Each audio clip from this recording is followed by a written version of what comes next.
by Eric Selger and Benjamin Rasmussen FPRI, on September 11, 2014. A flurry of tweets, a fake Wikipedia page, and Photoshop imagery of CNN news articles spread across the internet to convince Americans that ISIS had attacked a chemical plant in Louisiana. Widespread panic ensued, and many locals called authorities seeking updates, only to discover the entire disaster was a hoax and the plant was fine. The American people had been fooled. This incident was not a harmless prank. It was a targeted attack most likely conducted by Russia, and it illustrates a crucial lesson in the destabilization potential of disinformation. The web brigades that carried out this operation work for Russia's Internet Research Agency, an organization that fills entire office buildings with well-paid trolls to bombard online comment streams with anti-Western sentiments and amplify fake news stories. The work of this organization illustrates a grand shift in Russian political strategy, a shift towards conducting influence operations to undermine stability and advance Russian interests, a shift that is encapsulated in publicly available Russian military doctrine, and a shift that the U.S. is not positioned to counter. While targeted counterfeits are sprouting up across the West, a comprehensive strategy is still missing. The United States, as a global superpower and key player in the NATO alliance, must take the initiative to lead its Western allies towards a broader long-term strategy for countering foreign information warfare. Washington should learn from past U.S. initiatives to secure the domestic information space as well as from the success of its Baltic allies in building grassroots public resilience by deliberately raising public awareness of the Russian misinformation threat. A robust U.S. strategy would create positive spillovers for the security of NATO allies, creating a united front against Moscow's subversion. Lacking institutional capabilities as Moscow's use of disinformation rises, the West's stakes in information war increase. A dangerous mixture of Russia's declining superpower status and rising tensions between Moscow and the West suggest that the Kremlin will continue to pressure its Western geopolitical competitors.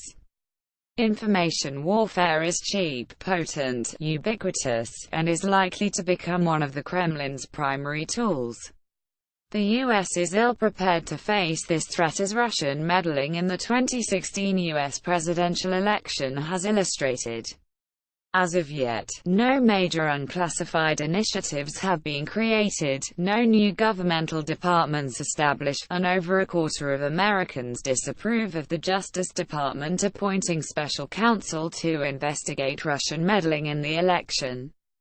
What has come in response to the meddling, however, is an additional $80 million in funding to the State Department's Global Engagement Center and a broadening of the center's mission from fighting ISIL's internet propaganda to countering Russian disinformation abroad. However, these funds have been frozen by Secretary of State Rex Tillerson as part of a budget review. Some have alleged that Tillerson is hesitant to use the money, fearing further deterioration in the U.S.-Russia relations. The U.S. domestic response to disinformation remains reactive, lagging Russian information capabilities. Washington will have to mobilize resources swiftly, especially if it aims to remain on par with other Western allies and their specialized counter-disinformation units. Furthermore, the United States must decide how to best format its efforts. The Baltics found success in combating the threat at a grassroots level, but the local character of disinformation allows transplanting allied strategies only to a certain extent. To best understand what works in the United States, its leadership should seek guidance from the toolbox of the Cold War, where Washington faced a similar disinformation threat from the Soviet Union. Learning from the Cold War, Washington policymakers grappled with Russian misinformation campaigns frequently throughout the Cold War. The best and most effective example of U.S. countermeasures against foreign propaganda has been the Active Measures Working Group. Formed in 1981 under the direction of the State Department, the Active Measures Working Group emerged in an American information environment like today's. After a decade of neglecting to counter Soviet misinformation and failing to classify Soviet propaganda as a primary concern, the United States was vulnerable to Soviet disinformation. The group, comprised of an interagency medley of diplomatic, defense, and intelligence officials, began to change this dynamic. Over the course of a decade, the organization published reports that debunked several cases of Soviet disinformation, most notably a false story released by the KGB regarding the U.S. military's role in creating the AIDS virus. The group's frequent releases alerted the American public and Washington officials to the Soviet propaganda threat. The United States has also taken an offensive stance in the information space in the past. For example, the United States Information Agency countered Soviet propaganda by broadcasting pro-Western messages to strategic countries from its creation in 1953 to its dissolution in 1999, and the State Department's Global Engagement Center has since adopted similar tasks. Washington has even used disinformation through the Pentagon's now-defunct Office of Strategic Influence, which conducted influence operations in the early days of the Iraq War. Despite the debatable efficacy of these offensive strategies, the Active Measures Working Group's defensive initiatives elevated public awareness of Soviet disinformation. In the Internet age, Russia has become better equipped to quickly spread fake news to target audiences, requiring Washington to make some updates to any future strategy that rests on the teachings of the past. However, at a base level, the Active Measures Working Group offers a strong model for future U.S. counter-disinformation initiatives. Looking at current U.S. anti-disinformation programs, only one has the capacity to achieve any meaningful victories in the information realm: the State Department's previously mentioned Global Engagement Center. However, this initiative has severe shortcomings, namely its frozen funding and explicit focus on countering disinformation abroad rather than at home, further illustrating Washington's current inadequacy in facing these threats. These past strategies offer important advice for securing the attention of the grassroots, the primary target of disinformation. According to a Pew Research Center survey, the public already expects to be responsible for fighting disinformation, but only if the burden is shared equally with the government and social networking sites. However, only certain portions of the U.S. government retain meaningful public trust, with national defense-focused federal agencies enjoying the highest level of confidence and other government entities, such as the IRS and Congress, suffering from historic lows. While the severity of mistrust is a new development, the general trend is not. The aforementioned successful efforts were all tied to non-partisan federal agencies staffed by national security professionals. Future implementation would benefit from adopting a similar structure, fighting to win the information war. If Washington hopes to win in the information space, changes to the U.S.